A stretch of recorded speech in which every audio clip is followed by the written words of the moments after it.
All right, there had been rumors for a little while now about there being events of some kind for next generation systems in May.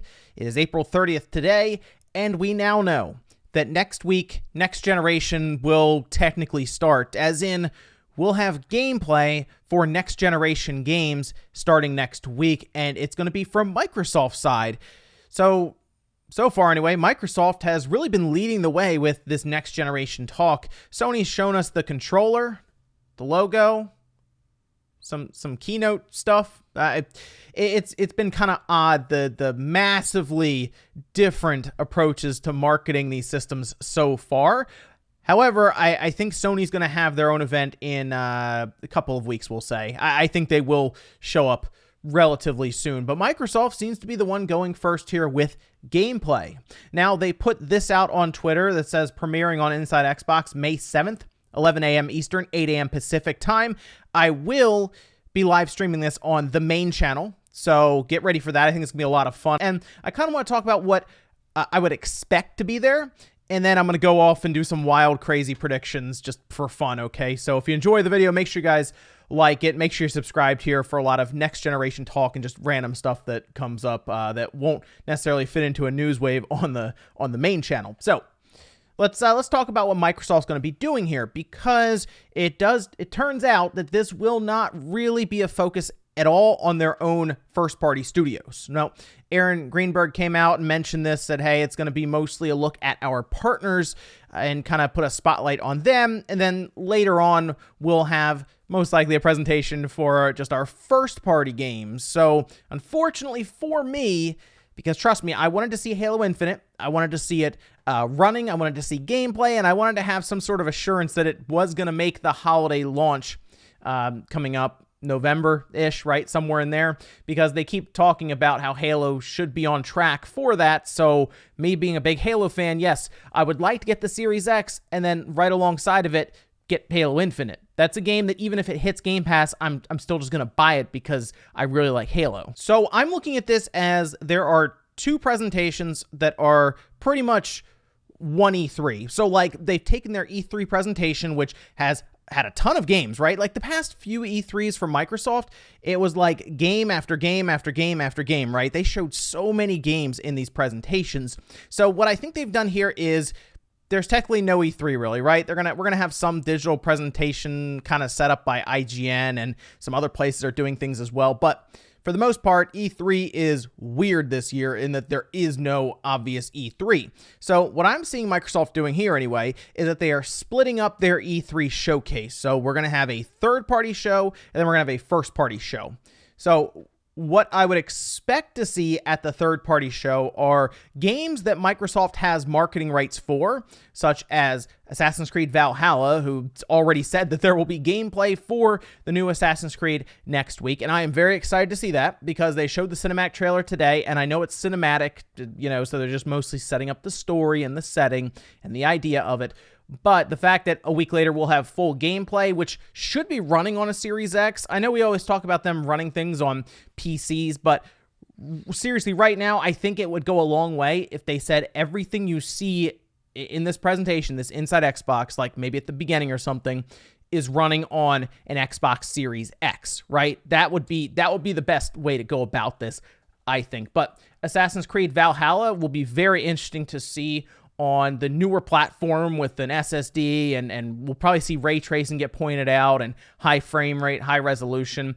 It's going to be neat, and I'm curious if it affects the scope of Assassin's Creed Valhalla on the newer platform versus like the old Xbox One VCR or something. I think there might be a little bit of a spotlight put on Cyberpunk as well. I know we've seen good bits of Cyberpunk, right? They've done like these fairly long gameplay sessions where they premiered it on Twitch, and we saw quite a bit of it.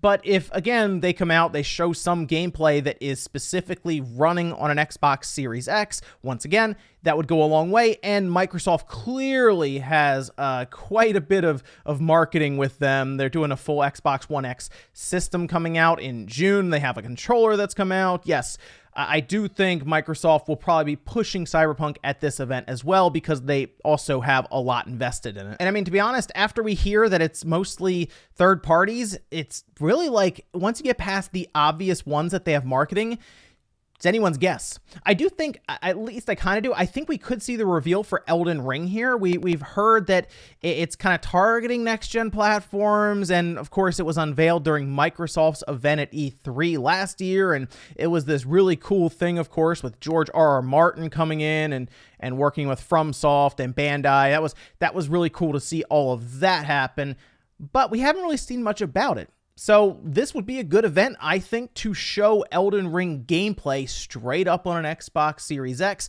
and give us a release date for it. Now, Assassin's Creed Valhalla could also give us a release date, but we pretty much feel like, anyway, or at least know that it's going to be a holiday game, mostly because Ubisoft also has Watch Dogs coming out probably in the first half of next year. So to have Elden Ring come out and say that it's a holiday game would be a big deal, but they could also just slap like a 2021 year on it, right? Say, hey, sometime next year this will be out. I thought about Activision as well, mostly because like Activision, EA, these are companies that would probably really like to be at these events because they usually will throw something in to like an event with Microsoft or Sony or whatnot. But Activision really has been on board with Sony recently with Crash Bandicoot, of course. We always see that unveiled at like the Sony events, and then it'll follow up on the other platforms as well. Call of Duty, like all the DLC and reveals and all this stuff are like PlayStation first. So I'm going to go out on a limb here because I do think there are going to be some crazy things that are here that maybe is like that Phantasy Star Online 2 moment where we're like, what, Microsoft is doing this? Okay, sure. Why not have Activision unveil the long-rumored now Tony Hawk game? Why not? Throw it in there. It's a good stage for it. Activision, even if they don't put a lot of time into Tony Hawk, it would still be cool to see that unveiled. But that one's definitely, for me anyway, wishful thinking. But Activision and EA probably will have some sort of presence here. I'm trying to think more or less what EA could do, because I don't think they're going to do Skate 4, but maybe they talk about Madden or something else. I don't know. EA is the wild card here for me, so let me know what you think they could show here. I also noticed that Microsoft has, at least Phil Spencer, has been making a lot of trips over to Japan and talking with a lot of Japanese studios, and I figured that they might make a push to try to acquire a studio based in Japan or in that area, just to try to shore up their presence in Japan. They've recently launched Game Pass there, and that was a big deal for them. They pushed it a lot, and it seemed to somewhat help sales maybe and then they also, I think, ran a sale. Xbox sales in the last Famitsu sales charts actually jumped fairly well. I mean, compared to what they usually do, right? Instead of like 50, it was like 250, but that's a 5 times jump, right? So I almost feel like they might start trying to push with some stuff there. And I thought, hey, what if they did like a Vanquish 2 with Sega? Because that was rumored for a while, right? We kept hearing about it, and then it just kind of disappeared. Vanquish 2 would be a good one to unveil, I think. Now, can they get that done? Maybe. Would they bring in Platinum? I mean, Platinum has the investment and the capital now to do their own projects, but I'm sure they would still be very interested in taking on something like that. But that would be a pretty cool one to have unveiled there. Also, Tales of Arise has been completely missing since it was unveiled last year, and I know it was targeting current gen platforms, but Microsoft keeps doing this smart delivery thing where they're like, oh yeah, if it's designed for like the Xbox One, the One S, the One X, the next gen Series X, it'll pick out what it needs to so that it runs there. And maybe they've talked with Bandai and with Tales of Arise, and they've worked out a way that you can get it for one and it works for all of them. That's something they're doing quite a bit here, because even Assassin's Creed Valhalla is going to be doing that. But Tales of Arise would be another good one to show here since it's been missing for so long. Another good game to show here that was recently delayed like indefinitely was Dying Light 2, and that game looked incredible, by the way, from the gameplay that they showed. But to bring that in, show it running on an Xbox Series X with I assume some awesome looking visuals, because what they showed, it was like, wow, this looks really, really good with that world and the decisions that they were making and overall gameplay and the flow of that game when they were doing parkour through it. It looked really, really good. That's another one that I think would be great to remind people of existing at an event like this. And I think that would work pretty well with Microsoft's base with the Xbox One so far, and then going into the Series X. And then trying to figure out how to close this show out with a third party is tough. I always say you should close out the show with something big, something impactful, and a lot of times you could pull from like a first party to do that, whether it's Sony, Nintendo, or Microsoft. For example, Microsoft could say, hey, we're going to close out with Halo Infinite, or we're going to close out with Fable, or we're going to close out with Perfect Dark. That's easy, right? But to think of a third party and what could close out that would have that impact is a bit harder, because it's hard to guess what would be there, right? Especially if it's like a new IP or a sequel. But what if they got Bethesda and they said, hey, why don't you unveil Starfield here? More than a logo. That would be massive. That would get the internet like exploding online, right? I mean, Starfield would be trending. It would be all over the place, and it would be at Microsoft's event. That, I think, is a big deal if they can pull that one off, and would be worthy of closing out the first look at next generation gameplay that we get at an event.